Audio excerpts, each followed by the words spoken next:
జై శ్రీరామ్. అందరికీ నమస్కారం అండి. పరిచయ వాక్యమే అవసరం లేని ఒక గొప్ప మహాకావ్యం రామాయణం.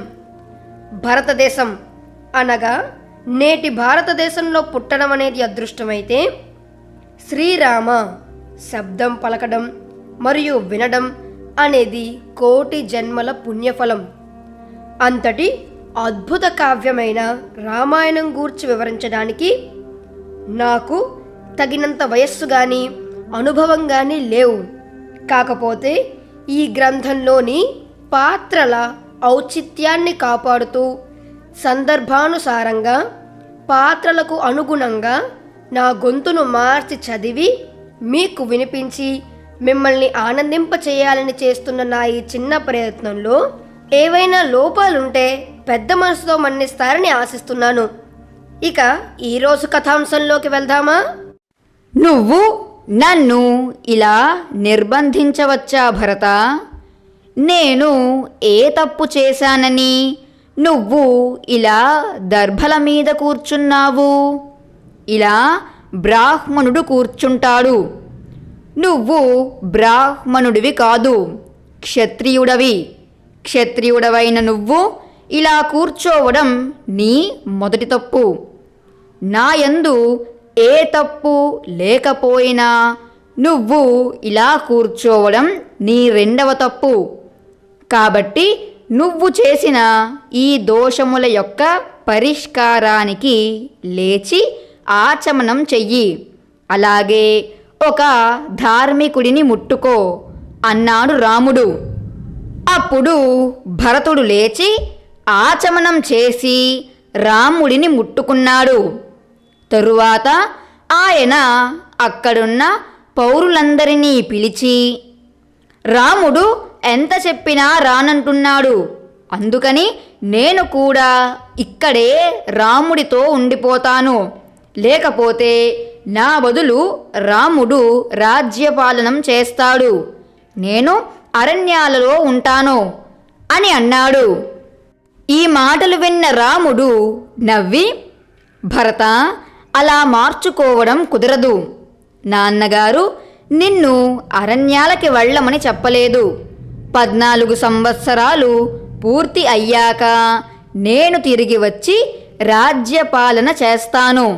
అప్పటి వరకు నువ్వే రాజ్యాన్ని పరిపాలించు అని అన్నాడు. అక్కడే ఉన్న ఋషులు భరతుడి దగ్గరికి వచ్చి, రాముడు చెప్పినట్టు నువ్వు రాజ్యాన్ని పరిపాలించు అని అన్నారు. అప్పుడు భరతుడు, నాకు ఈ రాజ్యం వద్దు, ఈ రాజ్యాన్ని నువ్వే పరిపాలించు అని రాముడి పాదాల మీద పడ్డాడు.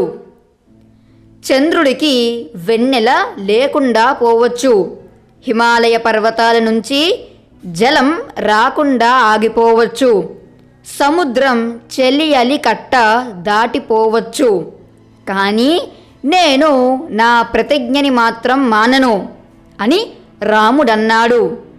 ఈ సమయంలో వశిష్ఠుడు లేచి, అయితే రామ, నీదైన రాజ్యాన్ని భరతుడు ఈ 14 సంవత్సరాలు పరిపాలిస్తాడు. నువ్వు తిరిగొచ్చాక నీకు ఇస్తాడు అని చెప్పి తాను తీసుకొచ్చిన బంగారు పాదుకలని భరతుడికి ఇచ్చి, భరత, ఈ పాదుకల మీద రాముడిని ఒకసారి ఎక్కి దిగమను. ఇక నుంచి అయోధ్యని ఈ పాదుకలు పరిపాలిస్తాయి అని అన్నాడు. వశిష్ఠుడు త్రికాల వేది. ఆయనకి ముందే తెలుసు రాముడు తిరిగి రాడని. అందుకనే తనతో పాటుగా బంగారు పాదుకలని తీసుకొచ్చాడు. భరతుడు ఆ బంగారు పాదుకలకి నమస్కరించి వాటిని రాముడి పాదాల దగ్గర పెట్టాడు. అప్పుడు రాముడు ఒకసారి వాటి మీద ఎక్కి దిగాడు.